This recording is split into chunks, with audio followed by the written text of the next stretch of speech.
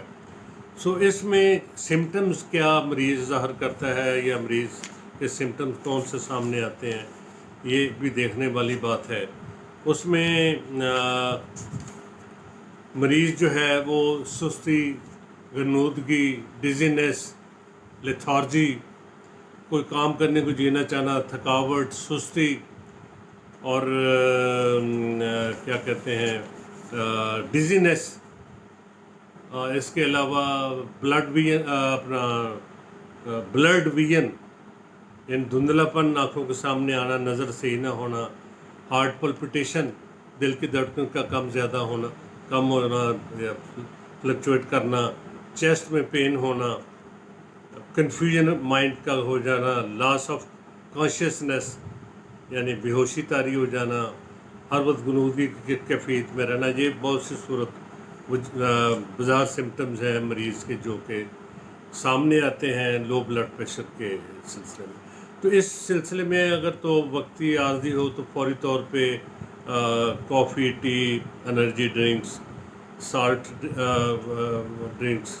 Drinks, اپنا smoked fish یا rich diet دی جائے فوری طور پہ، اور کینڈ سوپ دے دیے جائے، آلوز دے دیے جائے، تو اس سے اگر وقتی ہو اور تو فوری طور پہ ریکوری ہو جاتی ہے. اس میں ہائپوٹینشن کو اگنور کرنا کنٹینیوس، یہ بڑی خطرناک بات ہے. It's actually dangerous. عموماً لوگ ہائپر ٹینشن کی طرف زیادہ توجہ دیتے ہیں. اگر ہائپر ٹینشن زیادہ ہو، بلڈ پریشر بڑھا ہوا ہو، تو اس کے لیے لوگ زیادہ تشویش کا اظہار کرتے ہیں، فوراً میڈیکل ایڈ کی کوشش کرتے ہیں، اور ہائپر ٹینشن کو زیادہ توجہ نہیں دی جاتی، حالانکہ اس کی طرف توجہ دینے کی بہت ضرورت ہے. اٹس ایکولی امپورٹنٹ کہ آپ ہائپر ٹینشن کی طرف توجہ دیں اور اپنا خیال رکھیں. سو ناظرین، ہومیوپیتھک علاج کی طرف آتے ہیں. ہومیوپیتھی میں بہت سی شافی ادویات ہیں جو کہ علامات کے مطابق اگر دی جائیں، مریض کو استعمال کرائی جائیں، تو ہائپر ٹینشن یعنی لو بلڈ پریشر میں بہترین کام کرتی ہیں. یہ عموماً مسئلہ جو زیادہ تر اولڈ ایج میں ہوتا ہے، بوڑھے لوگوں میں، تو conium is the best remedy for that. Aged people کے لیے جس میں ورٹیگو بھی ہوتا ہے، سر میں چکر آتے ہیں اور تھکاوٹ محسوس کرتا ہے، تو کونیم جو ہے نا وہ 200 کی ایک خوراک، 1 یا 2 خوراکیں ڈاکٹر کے مشورے سے استعمال کرائیں، اور یہ جب تک وہ کہے اس تک رپیٹ کرتے رہیں. اس طرح جیلسیمن 30 بہترین دوا ہے جو کہ لیزینس اور خاص طور پہ اس کا سر درد جو ہے، اس میں مریض ہیوینس محسوس کرتا ہے، بوجھ محسوس کرتا ہے سر میں، اور اس کی ایک سمٹم یہ ہے کہ سر درد جو ہے گردن سے شروع ہو کے سر میں پھیلتا ہے. تو ہیوینس ان ہیڈ اور لیزینس جلسیمیم کے مریض کی خاص پہچان ہے. اگر ایسی صورت حالت تو اس کو جلسیمیم 30 میں دن میں 2-3 بار دہرائیں. اسی طرح ڈیجیٹلس ہے. ڈیجیٹلس بہترین میڈیسن ہے. اس کی پلس ویک ہوتی ہے، ہارٹ ریٹ ڈسٹرب ہوتا ہے، اور مریض کے لیے یہ بہترین ہومیوپیتھک اس کو ہارٹ ٹانک کا نام بھی دیا جاتا ہے. اسی طرح ایبس نائگرا ہے.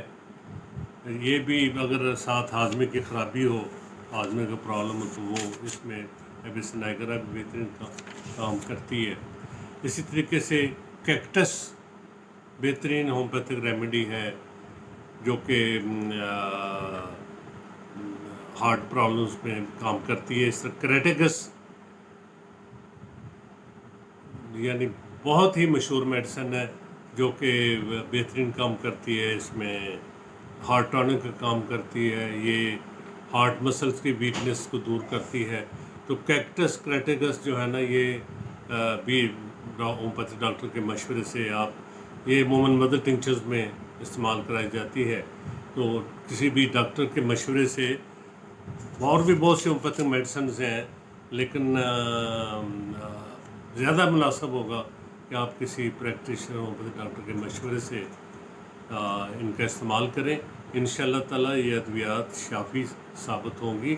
اور میری یہی آپ سے ریکویسٹ ہے کہ ہائپر ٹینشن ہو یا ہائپو ٹینشن ہو، یعنی بلڈ پریشر ہائی ہو یا بلڈ پریشر لو ہو، کسی صورت میں بھی اس کو اگنور نہیں کرنا چاہیے، کیونکہ یہ سرکولیٹری سسٹم کی اپنی امپورٹنس ہے پورے جسم میں، اور سرکولیٹری سسٹم کی ڈسٹربنس جو ہے یہ بہت خطرناک ثابت ہو سکتی ہے. سو یہ آپ مانیٹر کرتے رہیں اپنا بلڈ پریشر، اگر آپ کو کوئی مسئلہ ہے ہارٹ کا یا بلڈ پریشر کا، اور کنٹینیوس مانیٹر اس کو کریں، اور اس کے مطابق ڈاکٹر کی ہدایت کے مطابق آپ اپنا علاج کریں. اگر آپ نے ناظرین اس چینل کو ابھی تک سبسکرائب نہیں کیا تو سبسکرائب کریں، لائک کریں، شیئر کریں، اور تاکہ آپ کو اس کی ہیلتھ نالج کی شیئرنگ ہو اور آپ کو اس طرح کی مفید معلومات میسر رہیں اور ہومیوپیتھک علاج سے آپ مستفید ہو سکیں. بہت شکریہ. اللہ حافظ.